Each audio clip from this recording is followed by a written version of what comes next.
우리 사도행전 20장 24절입니다. 사도행전 20장 24절.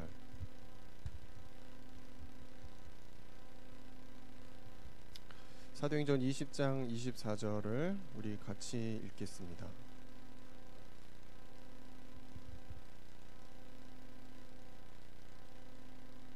네, 읽겠습니다. 내가 달려갈 길과 주 예수께 받은 사명 곧 하나님의 은혜의 복음을 증언하는 일을 마치려 하면은 나의 생명조차 조금도 귀한 것으로 여기지 아니하노라.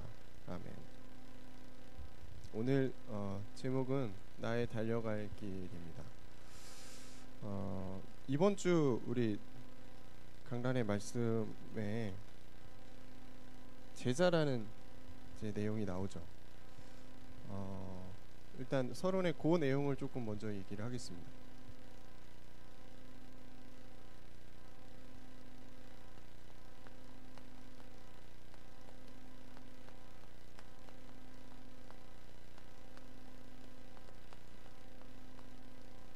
제가 아이템이 없으면 글씨를 더 못 씁니다. 이해해 주시기 바랍니다. 갑자기 안 나오네요. 제자.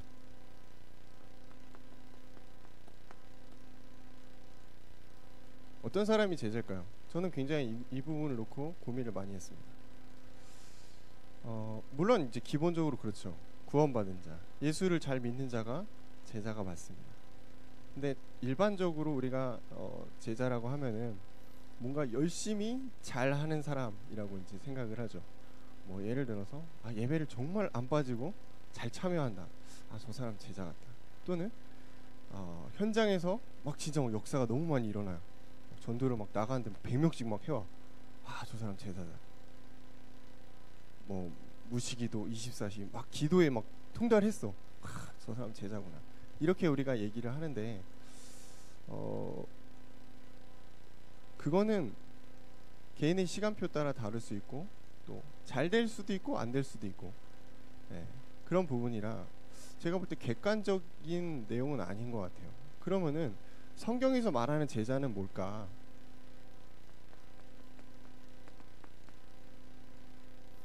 마가복음에 이렇게 표현되어 있습니다. 마가복음 3장 13절을 여러분 찾아보시면은 자기가 원하는 자들을 부르시니 나온지라 이렇게 되어 있거든요. 제가 생각할 땐 그래요. 부르심에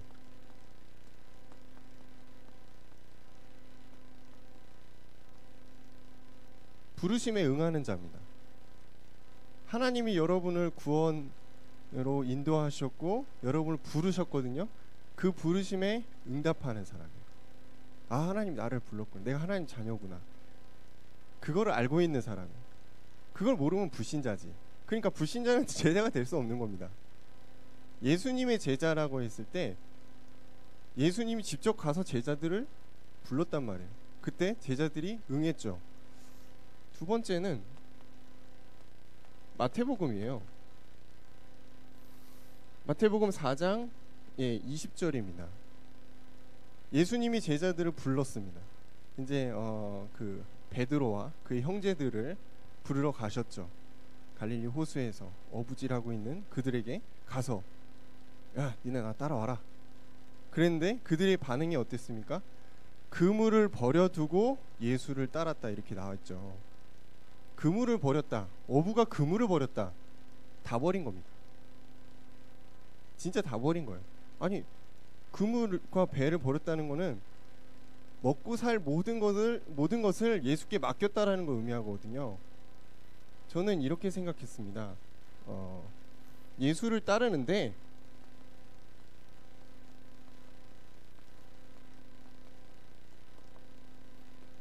내 기준과 생각을 버리는 거예요. 제가 볼 때 이 내 기준이라는 부분, 생각이라는 부분이 가장 커요. 성공하고 싶은 욕망, 남들보다 뛰어나고 싶고 뭔가 그죠? 경제적으로 더 칭찬받고 싶고 내가 가지고 있는 걸 포기할 수 없고 근데 신앙생활의 가장 큰 걸림돌은 사실은 그겁니다. 내 생각이. 내 생각대로 자꾸 하나님의 응답을 맞춰가고 있거든요. 그러면 죄송하지만 예수를 따르기 힘들 겁니다. 왜냐하면 내 생각과 다르거든요. 하나님이 제시하는 길은, 예수님이 우리를 인도하시는 방향은 내 생각과 다를 겁니다. 절대 우리가 예수를 따라갈 수가 없어요. 내 기준을 가지고, 내 생각을 가지고 예수를 따라간다? 매우 어려운 일입니다. 초대교회 성도들은 죽음의 길을 갔어요. 근데 그 죽음의 길이 기쁨이었단 말이에요. 이해할 수가 없는 겁니다. 아니, 예수를 믿었는데 왜 우리가 이렇게 핍박을 당하고 박해를 당하고 죽어야 되지? 상식적으로 생각하면 그래요. 근데 그게 내 기준일 수 있다는 거, 그 당시에는. 내 기준과 생각을 버리고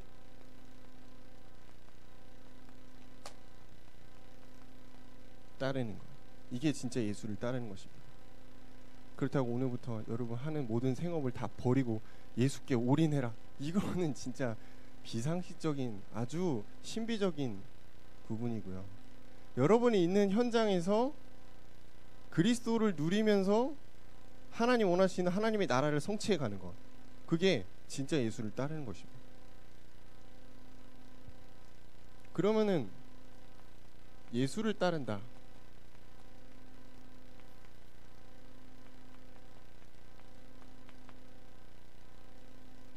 예수를 따라가는 게 구체적으로 뭘 어떻게 따라가야 되는 거지?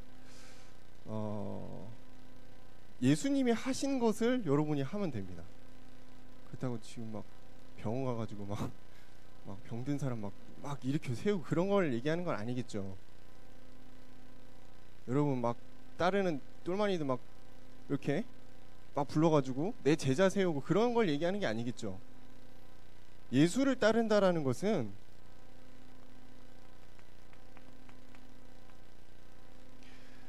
그분이 하신 일을 우리가 하는 겁니다. 저는 그게 사랑이라고 생각합니다. 기독교의 핵심은 그리스도의 사랑입니다. 십자가는 그리스도의 사랑의 열매입니다. 여러분, 십자가가 아니면 우리가 여기 있을 수 없습니다. 그리스도의 십자가의 사랑이 아니면 우리가 예수를 따라간다고 말하는 것이 무의미해요. 첫 번째는 너무 잘 알고 있는 구절입니다.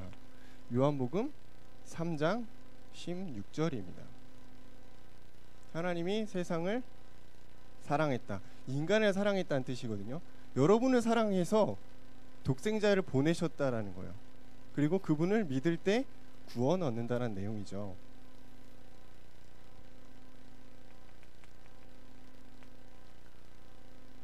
하나님의 사랑을 아는 사람, 사랑을 알아야 사랑을 주거든요. 예수의 사랑, 하나님의 사랑이 십자가 아닙니까?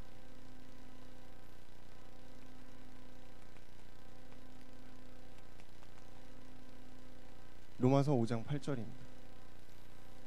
우리가 아직 죄인 되었을 때 그리스도께서 우리를 위해 죽으심으로 하나님께서 우리에 대한 자기의 사랑을 확증하셨느니라. 다 알고 있는 구절이죠. 너무 많이 들어서 식상하기도 하고요, 큰 감동도 없고요. 그냥 죽으셨구나, 나는 구원 받았지. 사실 그렇게 우리가 어려서부터 많이 들었기 때문에 약간 무미건조하고 식상하게 느껴질 수 있는 건데, 이 그리스도의 사랑은 사실은 최고의 사랑입니다. 인간이 흉내낼 수 없는 최고의 사랑이에요. 여러분이 이 십자가의 사랑을 깨닫는 것, 그게 예수를 따라가는 그 사랑을 알아가는 단계입니다. 사랑을 어떻게 실천할까요? 요한복음 15장 4절입니다. 예수님이 말씀하셨어요. 내 안에 거하라. 예수의 사랑 안에,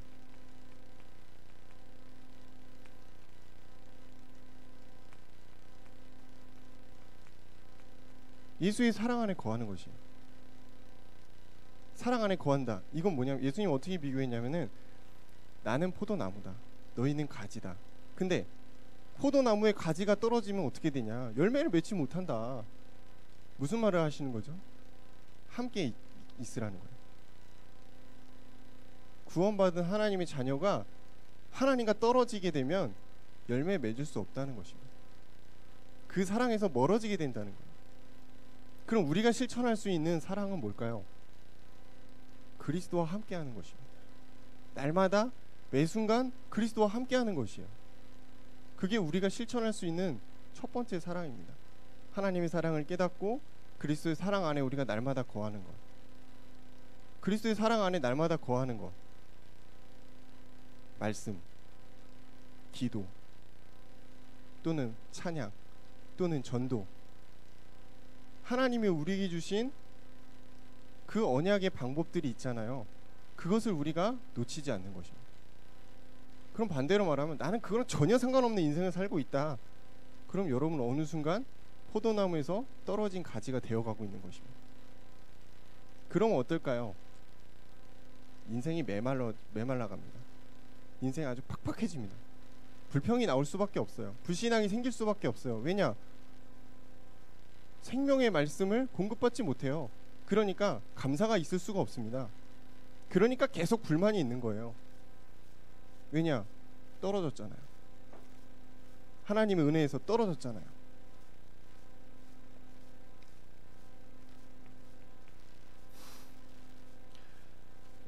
이거는 좀 우리가 같이 찾아봤으면 좋겠는데요. 요한 1서 4장 21절에서 22절입니다. 우리 성경 다 있으시니까 같이 찾아보겠습니다. 성경을 보다 보면 요한일서 잘 안 보죠. 어디 있는 거야? 이럴 때도 많이 있습니다만 요한이 지었습니다. 요한일서 4장 21절.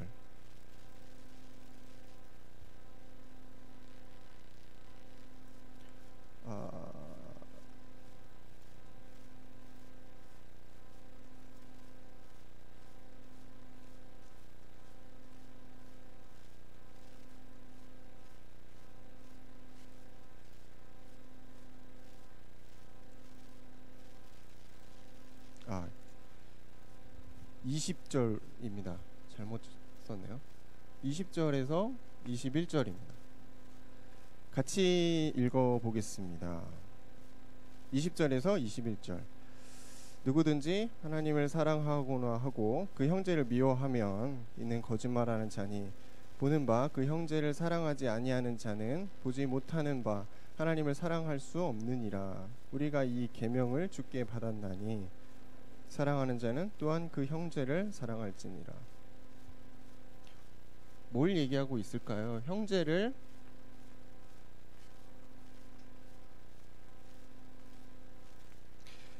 사랑하랍니다. 뭐 십계명에도 나오면 내 이웃을 내 몸과 같이 사랑하라. 그죠? 이 참 어려운 일입니다. 왜냐하면 우리는 나 좋은 사람한테만 잘하게 돼 있어요. 근데 원수를 사랑하라 예수님이 그러잖아요. 형제를 사랑하라. 우리가 세계복음화를 말합니다. 그리고 선교를 얘기합니다. 근데 선교지에는 내 마음에 안 드는 사람도 많이 있습니다. 전도도 마찬가지예요. 저 사람 진짜 복음 안 받을 것 같아. 진짜 무섭게 생겼다. 근데 복음을 전해야 되는 상황들이 옵니다.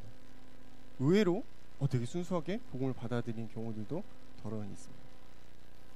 형제를 사랑하는 마음이 없다면 전도할 수 없는 겁니다.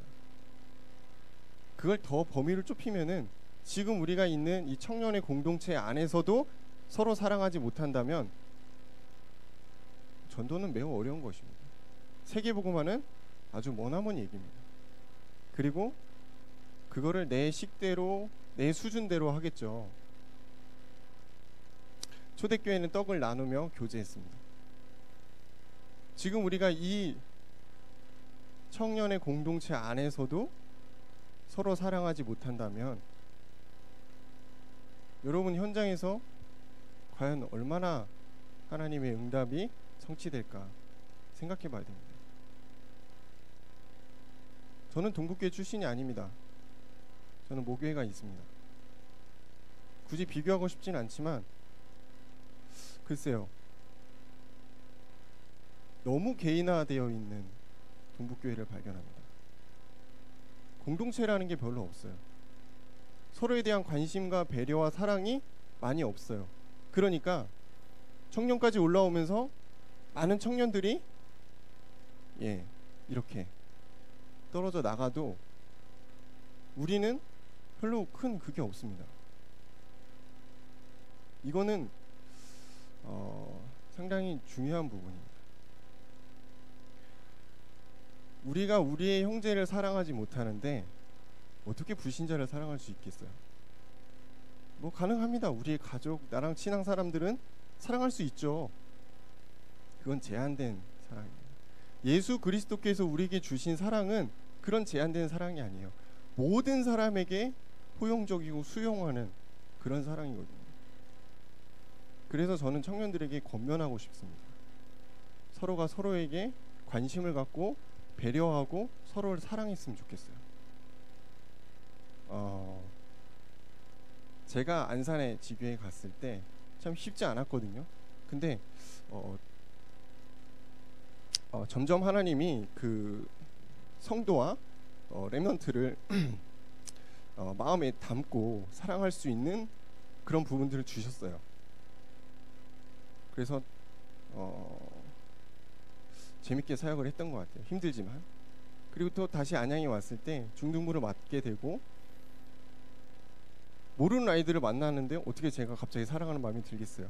근데 점점 시간이 들면서 하나님 또 사랑하는 마음을 주시더라고요. 그리고 얼떨결에 제가 청년부에 왔는데 제가 여러분 다 100%를 몰라요. 그래서 한 명 한 명 만나고 있고요. 여러분 마음에 담아가고 있는 과정입니다. 앞으로 여러분도 제가 사랑을 할 겁니다. 이렇게 서로가 서로를 믿음의 공동체 안에서 사랑하는 것, 이게 저는 예수의 그 사랑을 따라가는 것이라고 생각합니다. 겨듭 얘기하지만 여러분이 여러분 자신을 사랑하고 주변에 있는 우리의 지체를 사랑하지 못한다면 전도는 말도 안 되는 소리입니다. 사명에 의한 전도요? 불신앙 들면 어떻게 할까요? 대번에 무너집니다. 그건 거짓된 전도입니다. 사랑이 없는 전도는 말도 안 됩니다. 그래서 여러분 예수를 사랑하시고 지체를 사랑하시기 바랍니다. 이게 무슨 다락방 목사가 이상한 설교하고 있는데 좀 이상한 지금 메시지를 받아내라고 생각할 수 있는데 성경에 이렇게 나와 있습니다. 여러분 다락방은 이상한 단체가 아니에요. 예수 그리스도의 사랑을 전달하는데 포커스를 많이 둔 단체입니다. 전 그게 맞다고 생각합니다. 그래서 핵심은 사랑이에요. 그리스도의 사랑이 여러분에게 있다면 전달할 수 있어요. 그게 전도입니다. 형제를 사랑하라. 물론 안 되는 부분도 있을 겁니다. 그 부분을 놓고 여러분 기도하셔야 될 겁니다. 안 그러면 내가 죽어요. 자꾸 걸려요. 저 사람 때문에 내가 불신앙 들어요. 내가 힘들어요. 빨리 자유로워지시기 바랍니다. 그러면은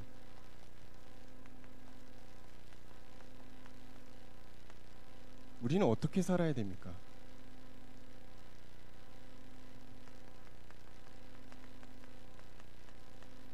역시 예수님이 우리에게 답을 주셨습니다. 마태복음 5장 13절에서 16절입니다. 너희는 세상의 빛이다. 너희는 세상의 소금이다.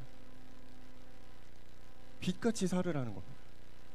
어두움에 갇혀 있어 같이 어두움처럼 살지 말고 빛이 되라는 것이.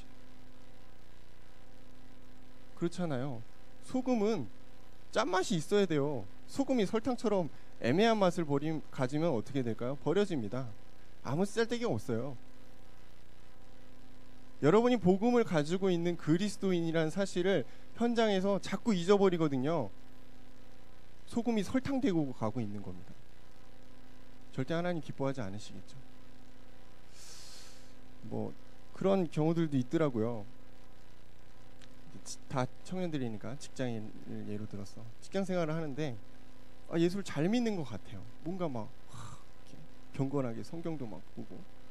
근데 다른 사람들이랑 일할 때 보면 엄청 이기적이야. 엄청 싸가지 없어. 어떻게 지만 생각하지? 나중에 사람들이 다 욕해.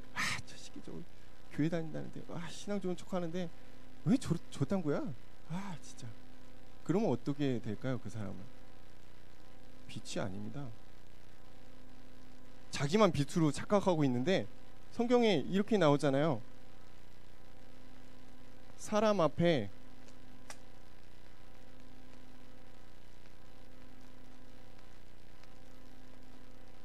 글씨가 사람 앞에 비춰진다니까요. 뭐가요? 우리의 행실이. 여러분 교회 다니고 예수 믿는 거 사람들이 알 겁니다. 아시는 분들은. 근데 하는 게 이게 불신자보다 못해. 도저히 자기만 은혜에 차 있어. 전혀 은혜 없어. 어떻게 될까요? 손가락질 당합니다. 그럼 어떻게 될까요? 하나님의 영광을 드러낼 수가 없습니다. 그래서 기독교인의 삶은 중요합니다. 착하게 살아라, 열심히 살아라, 좋은 일 많이 해라, 제가 그 얘기하는 거 아닙니다. 그리스도의 사랑을 여러분이 가지고 있으면 다른 사람에게도 전달할 수 있다니까요. 그럼 뭔가 여러분이 결정을 하고 생각할 때 나만 생각하지 않겠죠. 배려하겠죠. 그럼 그 배려가 불신자들 볼 때 저 사람 뭐 있구나. 요셉이 어려웠잖아요. 근데 하나님의 영에 감동해서 불신자가 요셉을 봤을 때 하나님의 살아계심을 봤다라고 이제 성경이 나오잖아요. 대략 간추리면. 어떻습니까? 여러분 요셉처럼 힘들게 살아라는 걸 얘기하는 게 아니고요. 여러분의 행실이 비춰진다니까요. 혼자 막 사모를 하면서 막 들떠있고 그걸 말하는 게 아니고요. 여러분의 삶 자체가 리얼하게 불신자들한테 드러난다니까요. 여러분의 가정에서 식구들한테 불신자 식구들한테 드러난다니까요. 그걸로 판단하는 것입니다. 그죠? 그래서 빛과 소금입니다. 그럼 어떻게 해야 돼? 막 의식해가지고 막 열심히 막 착하게 그럴 필요도 없어요. 그리스도 은혜 안에 있으면 되어지게 돼 있잖아요. 진짜입니다. 하나님께 영광을 돌리는 것, 거기에 포커스를 맞추게 되면 배려하게 됩니다. 그러면은 내 안에 있는 복음이 풍성하게 나오게 돼 있어요. 막 의식해가지고 저 사람 내가 전도해야 되니까 착하게 해야 되겠다. 좀 내 손해 보더라도 그런 걸 얘기하는 게 아닙니다. 그런 가식적인 행동 말고 진짜 믿음 안에 나오는 내가 할 수 있는 나의 전도가 나오게 돼 있어요. 그러면은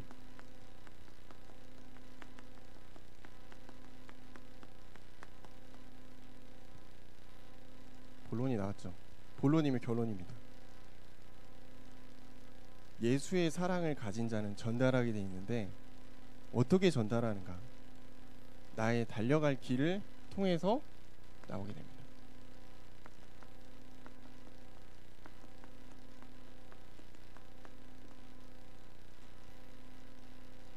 예수의 사랑을 전하는 것은 생명을 전달하는 것입니다.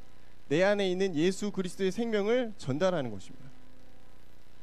베드로가 기도하러 가다가 성전 미문이라는 아주 반드시 들어가야 되고 아주 그 예루살렘 성전에서 가장 어떻게 보면 중요하고 유명한 그런 곳이에요. 거기에 앉아 있는 그 안진뱅이에게 뭐라고 그랬습니까? 은과 금은 없지만 내게 있는 것 내게 준다. 예수의 생명을 전달했거든요.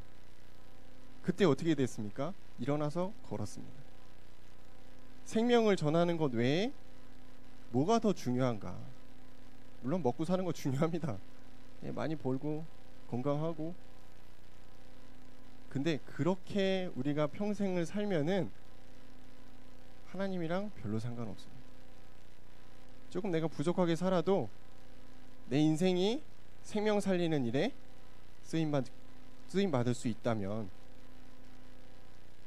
그게 난 최고의 인생인 것 같아요. 우리가 하나님 앞에 섰을 때 좀 부끄럽지 않을 것 같습니다. 하나님, 제가 공부를 열심히 했어요. 저 돈 많이 벌었고요. 주님이 사랑하시는 성경 달달달 외웠습니다. 신학 서적도 많이 봤고요. 전도도 많이 했어요. 하나님 그걸 기뻐하지 않으실걸요? 여러분의 인생이 생명 살리는 일에 투자되었다. 그걸 제일 기뻐하시는 거예요.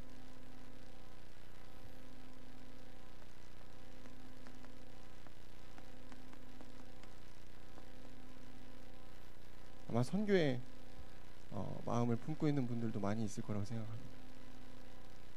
내가 살고 있는 지역 뿐만 아니고 우리 민족, 온 나라와 세계를 놓고 내가 쓰임받는 것, 그게 나의 달려갈 길입니다. 그렇죠? 나의 방향, 나의 사역의 끝은 어디냐? 하나님이 기뻐하시는 전도와 선교 속에 있구나.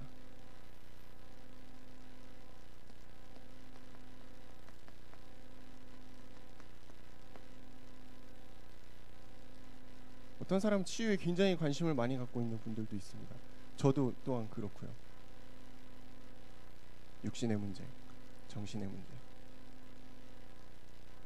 굉장히 많이 고통받고 있고 힘들어하고 있고, 누군가 가서 손을 내밀어야 되는데 갈 사람이 없구나. 하나님 나를 보내셨구나. 그게 여러분의 달려갈 길입니다. 그걸 위해서 나의 업이 있는 겁니다. 그게 아니면 뭐 내가 굳이, 그죠? 하나님 쓰실 사람 많아요. 여러분 말고도. 왜 내가 지금 이 일을 하고 있지? 고민해 보셨나요? 아, 먹고 살기 팍팍해가지고 어쩌다 보니까. 절대 그렇지 않습니다. 하나님의 일에 여러분이 사용되기 위해 지금 그 일을 하고 있습니다. 또는 그 일을 준비하고 있습니다. 맞아요? 그게 아니면 무슨 의미가 있겠습니까?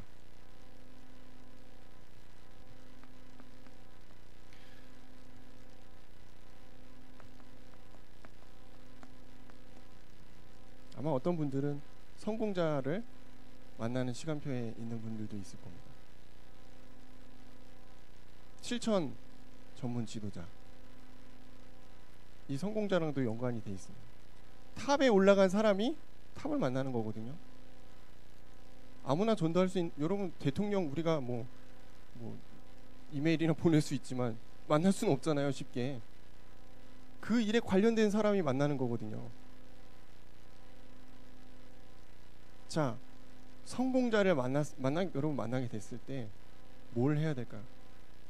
막 라인 따라갑니까? 저 성공하게 좀 어떻게 좀. 아니죠. 이 사람이 포장되어 있구나. 많은 문제 속에 있구나. 그래서 복음을 어떻게 가치 있게 전달할까? 그걸 고민하는 거거든요.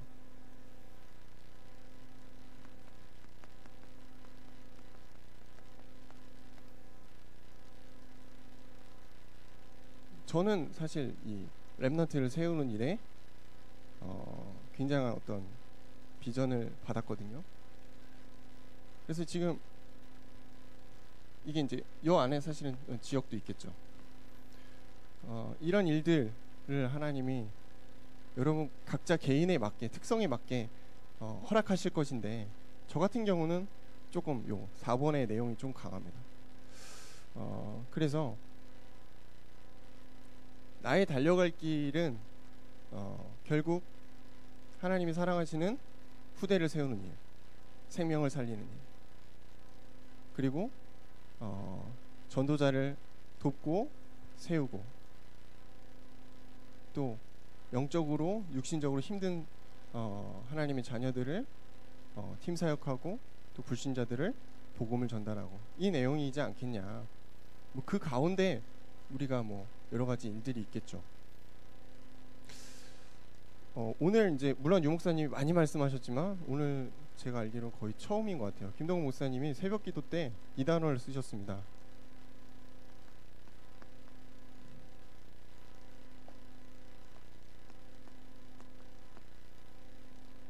노바디죠. 잘 안 하시는데 그죠? 네, 노바디. 아무나 할 수 없는 일이에요. 생명을 누가 살립니까? 아무나 가서 치유할 수 있는 거 아니거든요. 아무나 할 수 없지만, 아무나 갈 수 없지만 여러분이 할 수 있는 일. 노바디입니다. 안 된다고 말합니다. 사람들은. 네가 할 수 있겠어? 네가 있는 현실을 봐. 네가 있는 상황을 보라고. 너의 과거를 생각해봐. 못할 거야 라고 말하는 게 사단의 속임수입니다. 여러분, 예수의 사랑 안에 있는 사람은 할 수 있습니다. 그래서 복음의 결론 나라 이 얘기 하시잖아요. 복음의 결론이 안 나면 절대 여러분 이 일을 할 수가 없어요. 나의 달려갈 길 평생 못 찾아요. 계속 헤매다 가는 겁니다. 남 탓하고 원망하고 불신하고 핑계대고 그러다 끝나는 거예요. 성경의 인물들을 잘 여러분 생각해 보세요. 요셉 핑계대지 않았습니다. 진짜예요. 다니엘 기도하면 죽는 걸 알면서도 기도했어요. 왜냐? 결론 났거든.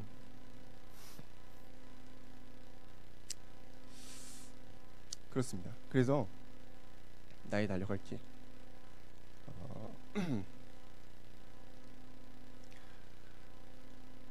많은 걸 할 수 있습니다. 그리고 어떻게 보면 또 짧을 수도 있습니다. 청년의 시기가. 근데 뭘 하고 살아야 되는지는 알아야겠죠. 내가 무엇을 위해 가야 되는가? 어디로 가야 되는가? 열심히 살아서 되는 게 아니잖아요. 그래서 여러분 빨리 복음의 결론 나셨으면 좋겠어요. 저도 100% 난 건 아니에요. 뭐 어느 날 됐다가 어느 날 무너지고 오뚜기 같죠. 날마다 그리스도의 사랑 안에 거하려고 여러분 하나님과 함께 하시기 바랍니다. 그러면은 내가 예배를 참여해야겠다, 성경을 봐야겠다 그런 생각이 의미가 없어요. 그냥 난 이미 가고 있어요. 나는 이미 성경을 보고 있는 겁니다. 왜? 성령이 여러분을 가르치시잖아요. 그래서 어려운 신앙생활 하지 마시고요. 청년 때 그리스도의 사랑을 가장 깊이, 가장 진하게, 그러면서 그리스도의 사랑을 전달할 수 있는 그런 청년들이 되시기를 주의 이름 축원합니다. 감사합니다. 바울을 통해 나의 달려갈 길을 주님 우리에게 알려주셨습니다. 또 예수 그리스도께서 우리에게 나를 따라오라고 말씀하고 계십니다. 오늘 우리의 기준과 우리의 수준을 내려놓고 예수 그리스도를 따라가는 그런 전도자의 삶을 우리가 시작하도록 인도하여 주옵소서. 예수님 이름으로 기도합니다. 아멘.